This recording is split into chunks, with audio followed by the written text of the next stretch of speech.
Hoje temos a honra de receber o Dr. Jorge Lira, cirurgião oncológico e ginecológico, diretor da Sociedade Brasileira de Cirurgia Oncológica e criador do canal Minuto no YouTube, um espaço onde ele transforma a informação sobre câncer em conhecimento acessível para todos.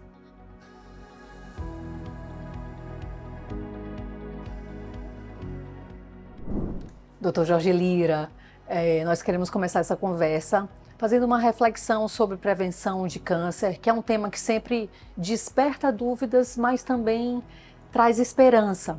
Então, eu imagino que a pergunta, o que eu poderia ter feito para não chegar aqui com esse diagnóstico, talvez seja comum no seu consultório. Como você lida com essa pergunta? Bom, Sueli, primeiramente, obrigado, pelo convite. É um prazer estar aqui falando sobre um assunto que eu gosto tanto, né? A Nana também, obrigado por estar aqui, pelo convite. Eu acho que essa sua pergunta tem dois pontos de vista. O primeiro ponto de vista é pela questão do julgamento do paciente, tá? Então, assim, às vezes o paciente se vem, com muita culpa e não é o momento, aquele momento para eu estar trazendo para o paciente culpa para ele. Naquele momento é um momento de eu estar ali sendo positivista para ele, né?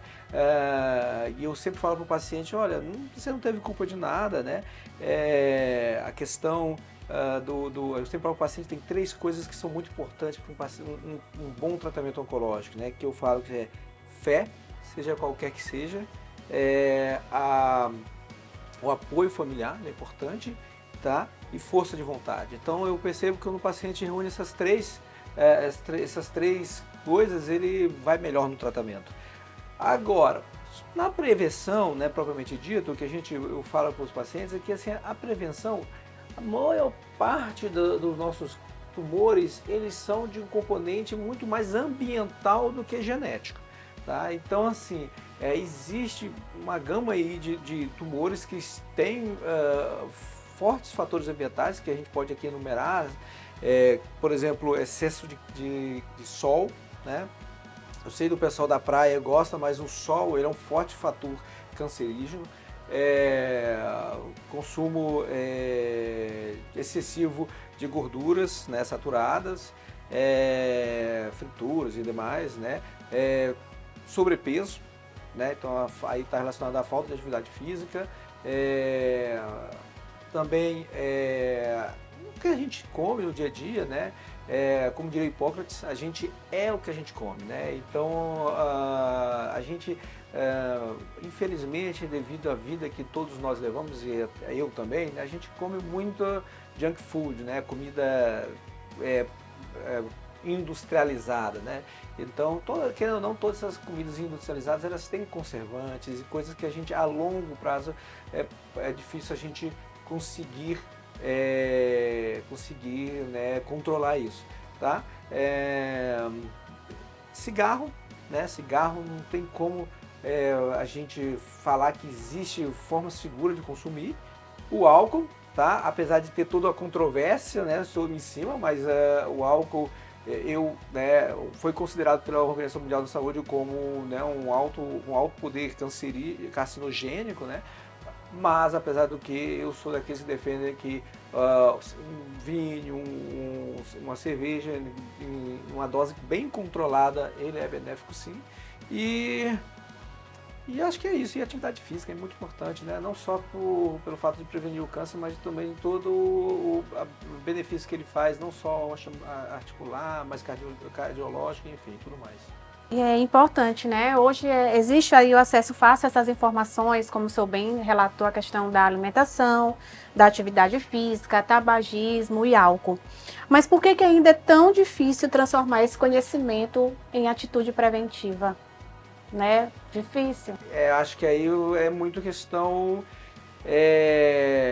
de hábito, né? A gente, talvez, desde a infância, temos que estar nos habituando mais a comermos melhor, atividade física. Hoje em dia é um vício no celular que essas crianças têm, né? Que ficam só, né, hipnotizadas pelo celular, e aí, em vez de a gente levar a criança para jogar bola, dá um celular para ela e deixa o celular fazendo a criação dos nossos filhos e não nós estarmos ali ativamente atuando com eles, levando eles para pedalar de bicicleta, né? Então, assim, um hábito ele não se aprende da noite para o dia, né? Ele leva anos para ser formado, tá? Então, assim, eu acho que é isso, é questão mesmo de pequeno a gente ir ensinando e criando um hábito, né, de um estilo de vida mais saudável. Doutor Jorge Lira, você pratica corrida, não é mesmo? Eu gosto. Há quanto tempo você faz essa atividade? Eu comecei quando eu estava na residência, tá? Então, assim, eu estou fazendo esse ano 20 anos de formado, então deve ter talvez uns 16, 15 anos. Aí eu parei um pouco depois que eu voltei para o Maranhão, voltei para o Maranhão em 2013, fiquei alguns anos parados e voltei ativamente pesado o ano passado, né? Aí, o ano passado voltei ativamente, eu junto com minha esposa nós traçamos uma meta que é correr uma meia maratona, né? Então, isso, legal. Então assim agora estou aí, né, em busca dessa meta que, se Deus quiser, daqui a 2 meses eu tenho uma meia maratona, já estou inscrito para a gente... Onde vai ser essa meia maratona? Vai ser em Valência, na Espanha. Olha, que demais. E aí já estou inscrito e o objetivo é correr meus 21 quilômetros daqui a 2 quilômetros, daqui a 2 meses. Uau! Doutor Jorge, quando uma pessoa decide mudar seu estilo de vida, começa a se alimentar melhor, a fazer atividade física, em quanto tempo esses novos hábitos eles são capazes para mudar um prognóstico? O que a ciência diz disso? Levam meses, anos para que a pessoa comece a ter os benefícios dessa mudança? Então, tudo depende do background dele, né? Depende do tanto de tempo que ele foi exposto a algum fator carcinogênico. Tem algumas coisas que são irreversíveis, tá? Então, assim, infelizmente é uma pessoa que fez 50 anos de consumo de bebida etílica em grande quantidade, o que é grande quantidade? Difere de homem para mulher, mas homem é mais, né? São 60 gramas de álcool, um homem é mais resistente, mulher menos, 30 gramas de álcool diário. Pra você ter ideia, isso é em torno de um copo de uísque, né? Isso é considerado alta quantidade de álcool. E isso pode levar, por exemplo, a uma cirrose hepática e depois instalada é irreversível, né? Não tem muito o que fazer. Agora, né, cigarro também, o que o pessoal preconiza é que depois de 15 anos de abstêmio de cigarro, a pessoa começa a ter um risco de câncer semelhante, né, à população em geral.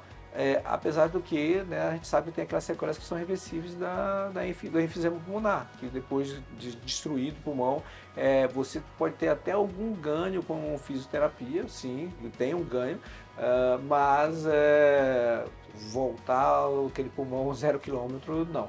Sim. Mas, e outra coisa é o ganho de peso, né? Aí, o ganho de peso, você conseguindo recuperar o peso, se reduz consideravelmente ou os tumores relacionados com sobrepeso, desde na mulher câncer de mama, os tumores ginecológicos, principalmente de endométrio, ovário também está relacionado com sobrepeso,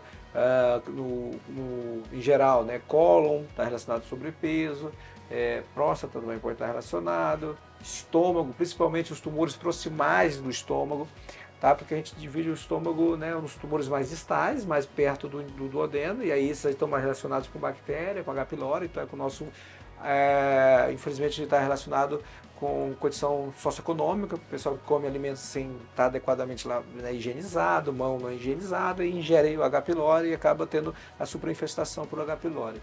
Já o paciente sobrepeso, ele tem mais a tendência, por exemplo, nos países desenvolvidos, Estados Unidos, Europa, é o câncer proximal, mais perto do esôfago, que aí é relacionado a refluxo gasofágico e outras coisas. Importante que a gente também falar a questão da genética. Então, muitas pessoas ela acabam associando o câncer apenas à herança genética, né? Então, assim, até que ponto os nossos hábitos eles podem ser mais determinantes que a genética no desenvolvimento da doença, que é justamente isso que a gente está conversando aqui nesse momento. Veja bem, a genética tem um componente importante, mas a maior parte dos tumores nossos, eles são relacionados a fatores ambientais. Existe uma lei, né, lei de Mendelssohn, que diz que fenótipo é igual a genótipo mais ação do meio. O que isso significa, traduzindo aí para os nossos aí, né, ouvintes, telespectadores? Fenótipo, ou seja, vai desenvolver ou não câncer, ele vai depender da carga genética daquela pessoa, mais o estilo de vida que ele teve a vida inteira. Então é uma balança. O cara tem uma carga genética aqui e ele tem aqui o estilo de vida dele. Ele pode ter uma carga genética um pouco mais elevada, mas ele foi uma pessoa que conseguiu ter uma vida mais regrada, mais balanceada, ele conseguiu compensar essa carga genética e não desenvolveu algum tipo de câncer que ele teria uma tendência maior. E o inverso é verdadeiro, ele pode ter uma carga genética muito boa, mas se ele teve um estilo de vida completamente desregrado, fumou muito, bebeu muito, excesso de peso, né, sol toda hora, né, infelizmente o câncer vai vir, né, ele vai acabar sendo inexorável. Então acho que é isso, não tem não é fórmula matemática, né, nem sempre na medicina 1 mais 1 são 2, mas eu acho que a gente tem que ter um estilo de vida regrado e a carga genética que ainda hoje não conseguimos mexer, quem sabe no futuro. Quando a gente fala desse estilo de vida saudável, o sono hoje ele entra nesse meio e como ele afeta a saúde em geral da pessoa que está buscando essa prevenção, né? Então, o sono ele tem vários fatores benéficos para a nossa saúde. Um deles é a modulação do sistema imunológico, né? A gente sabe que o sono ele faz parte do nosso ciclo circadiano e com isso ele regula a liberação de vários hormônios e esses hormônios influenciam diretamente o sistema imunológico e, né, como estava conversando com você antes, o sistema imunológico ele está hoje diretamente relacionado, a gente sabe que faz parte do controle da carcinogênese, do controle da formação do câncer, tá? Então isso é muito importante, né? Sem contar, né, que ele influencia também a parte de nossa predisposição para ter um estilo de vida mais saudável, né? Você está mais bem disposto para fazer uma atividade física, está mais bem disposto para para brincar com sua filha. Então é todo um fator também que não só fisiológico, mas também psicomotor que influencia uma boa qualidade de sono. Falar um pouquinho agora de nutrição, né? Como é que o senhor vê aí o papel do nutricionista? Porque muitas das vezes ali nas consultas, né, que eu faço com os pacientes, alguns deles relatam que às vezes a consulta oncológica ela é vista aí muito como centrada ali no tumor, né? Mas hoje a gente sabe que o olhar do cirurgião ele pode ir além, olhar o paciente como um todo.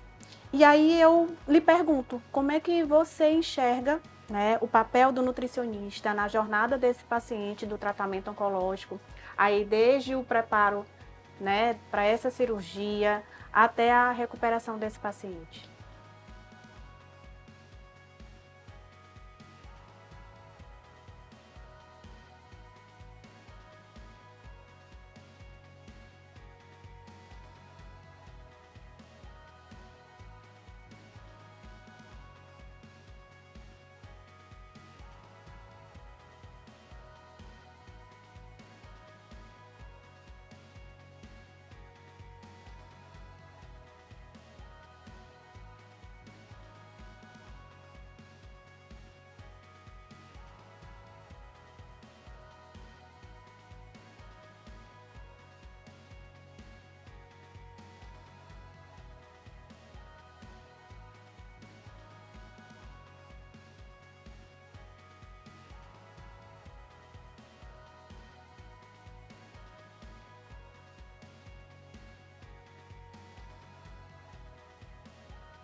Que interessante. Interessante, é.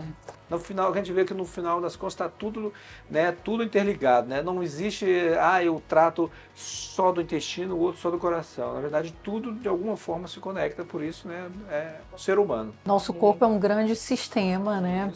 Doutor Jorge, muito obrigada por essa conversa sobre prevenção de câncer. Pensar em prevenção é pensar em cuidado diário, em escolhas diárias e entender que as nossas escolhas de hoje têm um alto impacto para a nossa saúde, para o nosso futuro, para a nossa longevidade. Muito obrigada e sucesso para você. Eu que agradeço mais uma vez, né, como falei aqui, o convite, né, e parabéns aqui pela, né, iniciativa da Farma em Casa, eu achei fantástico aqui e eu convido todos os telespectadores aqui a visitar e conhecerem que está fantástico aqui. Doutor Jorge, só deixa pra gente suas redes sociais, o seu canal do YouTube também, para que as pessoas possam visitar e conhecer mais sobre você e seu trabalho. Bom, quem quiser conhecer um pouco mais sobre mim, não precisa só necessariamente ter câncer, né? Pode ir lá, porque eu falo também sobre prevenção e diagnóstico precoce. Então tá lá meu Instagram, Jorge Lira, Jorge Lira, tá? E o meu canal, o canal Minuto, que está aí no YouTube, tá? E lá tem também o contato aí, se alguém quiser marcar uma consulta com minha secretária, que aí pode entrar lá em contato com ela. Muito obrigada, doutor Jorge Lira. Obrigado.